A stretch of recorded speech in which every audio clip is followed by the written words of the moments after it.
Monsieur le maire, cher Emmanuel, cher Guy Savoie, mesdames et messieurs membres de l'Institut de France, monsieur le président de l'IEHCA, cher Bruno, monsieur le président de France PCI, cher Pierre Sanard, mesdames et messieurs, chers amis, au nom de toute l'équipe de l'Institut européen d'histoire et des cultures de l'alimentation, je suis heureux de vous souhaiter la bienvenue à cette journée de réflexion faisant suite à l'élection de Guy Savoie à l'Académie des Beaux-Arts le 13 novembre 2024.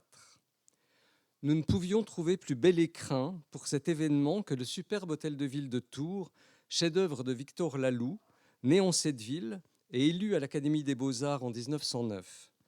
Victor Laloux, à qui nous devons aussi, à un jet de pierre de ton restaurant, cher Guy, la magnifique gare d'Orsay, comme la plus modeste, mais tout aussi magnifique gare de Tours. Dans ce cadre superbe et fort approprié, c'est ce qui commence par être aujourd'hui un assez long compagnonnage que nous célébrons entre l'Institut européen d'histoire et des cultures de l'alimentation et notre cher Guy Savoie. En 2001, l'IEHCA voyait le jour grâce au rendez-vous de l'histoire de Blois, qui en ont fait la proposition, mais aussi et surtout grâce à la politique avisée d'un homme de culture, également grand gastronome, notre ami Jack Lang, alors ministre de l'Éducation nationale et de l'Enseignement supérieur dans le gouvernement de votre père, Madame Jospin. Je ne détaillerai pas ici le travail de l'IEHCA en faveur de la culture et des patrimoines alimentaires. Il est dense, il revêt de nombreuses formes et beaucoup dans cette salle le connaissent. Cependant, il est utile de souligner ici que ce qui fait l'essence de l'IEHCA et sans doute son originalité, c'est notre action visant à faire reconnaître la cuisine et la gastronomie comme des éléments essentiels de la culture de l'humanité en général et de la culture française en particulier. Cela explique notamment notre rôle dans l'inscription par l'UNESCO du repas gastronomique des Français sur la liste représentative du patrimoine culturel immatériel de l'humanité. C'est dans cette même ville de Tours, en 2006, que nous lancions cette idée, jugée baroque par beaucoup à l'époque. Dès les premiers instants, Guy Savoie nous rejoint et nous soutint dans ce combat de toutes ses forces, nous appuyant auprès des plus hautes autorités de l'État pour que cette cause soit entendue, plaidant sans relâche auprès de ses illustres collègues, dont certains, je ne citerai personne, regardaient avec méfiance ces universitaires se mêlant de cuisine. Je me souviens avec bonheur, cher Guy, d'une conférence que nous avions prononcée tous les deux en 2009 à l'Institut français de Milan pour défendre cette belle cause devant nos amis italiens, très sceptiques face à notre entreprise, il faut bien l'avouer. Ce fut un rude combat que nous avons mené également aux côtés de Jean-Robert Pitt et de Pierre Saneur, respectivement président et directeur de la Mission française et des cultures alimentaires, et de Pascal Horry. Tous trois ici présents ne ménagèrent ni leur énergie, ni leur entre-gens, ni leur plume pour cette cause. D'autres parmi vous, bien sûr, s'engagèrent à nos côtés, mais je ne peux citer tout le monde, qu'ils en soient chaleureusement remerciés. Nous fûmes finalement entendus de l'UNESCO, et le 16 novembre 2010, le repas gastronomique des Français était inscrit sur la liste représentative du patrimoine culturel immatériel de l'humanité, ouvrant ainsi la voie à plus d'une cinquantaine de chefs-d'œuvre du patrimoine alimentaire du monde inscrits depuis lors sur cette liste. Je parle à dessein de chef-d'œuvre car c'était la catégorie qui officiellement préfigurait la notion de liste représentative du patrimoine culturel immatériel de l'humanité. Citons notamment, et dans le désordre, parmi tous ces chefs-d'œuvre, le couscous, les vins géorgiens, la baguette de pain, la soupe tom yum kung de Thaïlande, la pizza napolitaine, le cidre des Asturies, le café arabe, le tiboudienne sénégalais, la soupe giromon d'Haïti, le saké japonais, le bortsch ukrainien, etc., etc. Chacun de ces chefs-d'œuvre est un élément vivant et en constante évolution du patrimoine de l'humanité. Des communautés d'hommes et de femmes dans leur cuisine, dans leurs champs, dans leurs restaurants, au sein de leur famille ou de leur entreprise, se le transmettent de génération en génération et le font vivre au quotidien. Cette liste s'enrichit tous les ans, à tel point que nous avons décidé cette année de consacrer les rencontres François Rabelais à ses nombreux chefs-d'œuvre et à ceux qui sont inscrits à l'inventaire national du patrimoine culinaire immatériel. Je vous renvoie au riche programme des journées de mercredi et de jeudi. Compte tenu de son rôle à l'origine de cette aventure, c'est tout naturellement que nous avons proposé à Guy Savoie de présider ces 21e rencontres. Ce travail de l'IEHCA en faveur des patrimoines alimentaires rejoint bien sûr un combat plus global mené sur plusieurs fronts pour que la cuisine intègre par la grande porte le monde de la culture. Aussi paradoxal que cela puisse paraître, cela n'a rien d'évident a priori, même ou peut-être surtout dans un pays comme le nôtre. Nous y reviendrons ce matin lors de la première table ronde. L'idée que la cuisine et la gastronomie soient pleinement reconnues comme appartenant au champ culturel et patrimonial n'est pas simplement une volonté de couvrir davantage de lauriers les gestes de femmes et d'hommes de grand talent, mais aussi et surtout, par ce biais, de rappeler qu'introduire dans notre corps des aliments n'est pas un acte anodin, que bien se nourrir se pense, s'apprend, se transmet, et bien se nourrir doit être possible pour toutes et tous. C'est pourquoi le geste de l'Académie des Beaux-Arts, en élisant pour la première fois un cuisinier, doit être salué comme il se doit et comme un grand progrès pour la cause de la cuisine. Mais avant tout, un grand progrès pour la cause de la culture. Il convient de rendre hommage aux membres de l'Académie, et en particulier à son secrétaire perpétuel, Laurent Petit-Girard, qui malheureusement est absent aujourd'hui. Ces membres qui ont fait preuve d'une grande intelligence du monde en accueillant Guy Savoie parmi eux. Nous y reviendrons largement tout au long de la journée. Je remercie l'ensemble des intervenants qui nous éclaireront en ces matières. Jean-Robert Pitt, Colline Serrault, Jean-Michel Villemotte et Pascal Horry, qui chacun à leur tour nous diront lors de 4 petites conférences ce qu'évoque pour eux l'élection de Guy Savoie à l'Académie des Beaux-Arts. Eva Jospin, Fabrice Hibert et Loïc Bianassi, qui tenteront ce matin de nous éclairer sur ce qui a pu conduire l'Académie des Beaux-Arts à élire un cuisinier et replaceront cette élection dans un contexte culturel plus large. Et cet après-midi, Yves Agide, Régis Marcon, Guy Savoie, Bruno Loriot et Clémence Denavitte qui trancheront une grave question, la cuisine est-elle un art ou une science? Qu'ils en soient remerciés. Je remercie également les soutiens de l'IEHCA et de la Villa Rabelais qui permettent l'organisation de cette journée et des rencontres François Rabelais. La ville de Tours, la région Centre-Val de Loire, l'Université de Tours, le ministère de la Culture et France PCI. Bien sûr, merci à vous toutes et à vous tous de votre présence et de votre attention. Bonne rencontre, François Rabelais.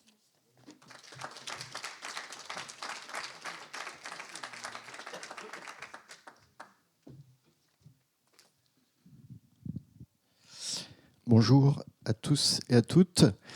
Très, très heureux de vous accueillir ici à l'Hôtel de Ville de Tours. Je voudrais peut-être qu'on commence par applaudir Francis Chevrier et puis Bruno Loriot, l'équipe de l'IEHCA qui organise depuis maintenant 21 ans ces rencontres François Rabelais et pour le travail qui est réalisé, ce programme qui s'annonce comme tous les ans très, très intéressant. Voilà, vous dire, et je voudrais saluer, alors tu as fait des saluts protocolaires et je t'en remercie, ça me permet de m'en dédouaner un petit peu, mais je voudrais bien sûr saluer le parrain de cette 21e édition des rencontres François Rabelais. C'est un honneur pour nous de vous avoir ici parmi nous, cher Guy Savoie. Et donc saluer votre nomination à l'Académie des Beaux-Arts. Et pour moi, il n'y a pas de doute sur le fait que les grands chefs cuisiniers dont vous faites partie sont des artistes ou des artisans d'art, peut-être comme vous préférez qu'on puisse les nommer. Vous dire que le rôle d'une ville comme Tours au sujet de cette culture de la gastronomie et du patrimoine gastronomique, c'est d'essayer de tenir les deux bouts. Alors à la fois le soutien à l'IEHCA à travers le fait d'accueillir dans notre Villa Rabelais ces chercheurs autour des gastronomies internationales. Et puis de l'autre côté, à l'autre bout, c'est aussi de nourrir les enfants de la ville de Tours. Bien souvent, on me dit oui, la ville de Tours est une cité internationale de la gastronomie. Quel est votre grand projet emblématique sur ce sujet-là? Bien, notre première action, c'est effectivement le soutien à l'IEHCA. Et puis, nous avons aussi, cette année, reconstruit un monument de la cuisine locale pour nos enfants, puisqu'il s'agit de la cuisine centrale de la ville de Tours. Alors, ce n'est pas, bien sûr, peut-être une gastronomie comme vous avez le don de pouvoir la réaliser, mais on a considéré que c'était un projet essentiel. 20 millions d'euros de travaux, une cuisine centrale qui était obsolète. Alors on aurait souhaité changer la manière de faire ces repas et ne plus être en liaison froide et peut-être recréer des liaisons chaudes ou encore mieux avoir dans chaque école une cuisine faite sur place. Bon, économiquement, aujourd'hui, ça n'est pas encore viable. Donc, on a reconstruit une cuisine centrale, mais avec donc, la volonté, avec deux attentions particulières. Bien sûr, l'ergonomie pour les personnes qui produisent ces repas. Et ils ont été très patients parce que c'est un projet qui, comme dans de nombreux projets aujourd'hui, prend du temps. Donc, ils ont eu la patience. Et la bonne nouvelle que je vous annonce aujourd'hui, c'est qu'hier, le premier repas de la nouvelle cuisine centrale de Tours a été servi à 8500 enfants tourangelles et tourangeaux. Donc c'est pour nous une grande émotion et une grande fierté. Alors à travers cela, notre volonté, c'est d'essayer de rétablir finalement, de réduire les inégalités et d'offrir à tous les enfants de Tours la possibilité d'avoir accès à une alimentation saine et de qualité. Donc, à la fois, on a mis en place des tarifs au quotient familial pour permettre au plus grand nombre, et d'ailleurs, on a eu plus d'inscriptions puisqu'on a mis en place cette politique il y a 2 ans. Et puis, on fait aussi en sorte de soutenir à travers cette cuisine centrale ce que vous avez évoqué tout à l'heure dans la discussion que vous aviez avec une des personnes avec qui vous avez discuté sur le soutien aux agriculteurs. Et notre travail aussi, notre contribution pour la gastronomie locale, c'est aussi d'offrir aux agriculteurs locaux le fruit, enfin des ressources qui sont à hauteur de leur labeur, de leur travail. Et c'est ce que nous essayons de faire en sélectionnant des produits de qualité. Vous savez, il y a la loi Egalim. Nous sommes largement au-dessus des objectifs de la loi Egalim, puisque la ville de Tours aura en 2026 100% des produits, alors des légumes de saison, bien sûr, qui seront servis de saison, mais qui seront bio. Et donc ça, c'est un effort considérable de notre collectivité. Et puis, nous faisons en sorte d'avoir des produits qui sont aussi labellisés de qualité au-delà de 50% et des produits qui sont locaux, puisque plus de 45% des produits qui sont servis dans les assiettes de nos enfants sont des produits locaux. Voilà notre contribution modeste pour la gastronomie locale. Et puis, je voudrais juste finir sur cette idée du repas gastronomique des Français. Je pense que votre rôle, notre rôle, là aussi, c'est de faire vivre cette culture du repas français, le fait de partager, de se mettre autour d'une table et de partager le repas, les mets qui ont été préparés. Ça me paraît un élément essentiel dans la cohésion de notre société. Juste une anecdote qui m'a frappé quand je suis l'une des premières rencontres que j'ai fait avec des directeurs, des directrices d'école à Tours-Nord, suite à la volonté d'Emmanuel Macron d'offrir des petits déjeuners à 1 euro. Je ne sais pas si vous avez entendu parler de cette politique publique dans les quartiers politiques de la ville. Donc nous avons échangé, on s'est saisi bien sûr de cette opportunité. Et dans le discours avec les directrices, la première chose qu'elles nous ont révélée, c'est que c'était aussi le moyen, alors bien sûr le moyen d'offrir un petit déjeuner à certains enfants qui n'en avaient pas, et puis d'avoir une discussion avec les parents de quelle manière finalement le repas était conçu dans certains foyers. Et les retours de ces directrices, c'était qu'aujourd'hui, au XXIe siècle, parfois les enfants le matin, se lèvent, se débrouillent, ouvrent le placard et prennent le premier paquet de chips ou de gâteaux qu'ils trouvent. Et c'est comme ça que les petits déjeuners sont pris dans certains foyers aujourd'hui au XXIe siècle. Donc, notre rôle, je pense, notre contribution, vous, en travaillant sur l'excellence, en donnant l'exemple aux nouvelles générations, en faisant en sorte que ce repas gastronomique fasse partie du patrimoine et de la culture française. Et puis nous, localement, en ayant, au-delà de ces repas qui sont servis, une attention particulière pour le fait de reconstruire, de travailler avec les parents, de travailler à l'aide à la parentalité pour que cette cellule essentielle autour du repas soit conservée et que finalement un des éléments très forts de la cohésion de notre société puisse perdurer. Voilà, donc un petit plaidoyer sur les politiques locales et sur ce que nous essayons de faire. Donc tenir les deux bouts entre à la fois l'excellence qui aujourd'hui est rassemblée dans cette pièce et puis le fait que cette excellence doit aussi se concrétiser dans tous les foyers de la ville de Tours. C'est ce que nous essayons de faire au quotidien. Je finis par vous souhaiter donc à tous et à toutes une très très belle 21e édition des rencontres François Rabelais. Bonne journée à tous et à toutes. Et puis je dis à certains peut-être qu'on se croisera ce midi autour d'une table et ça sera un bon moment de partage et d'échange. Merci à tous et à toutes et très bonne matinée.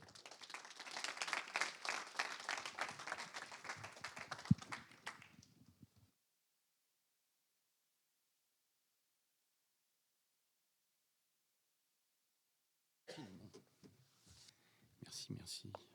Je vais mettre des lunettes. Je serai plus sûr.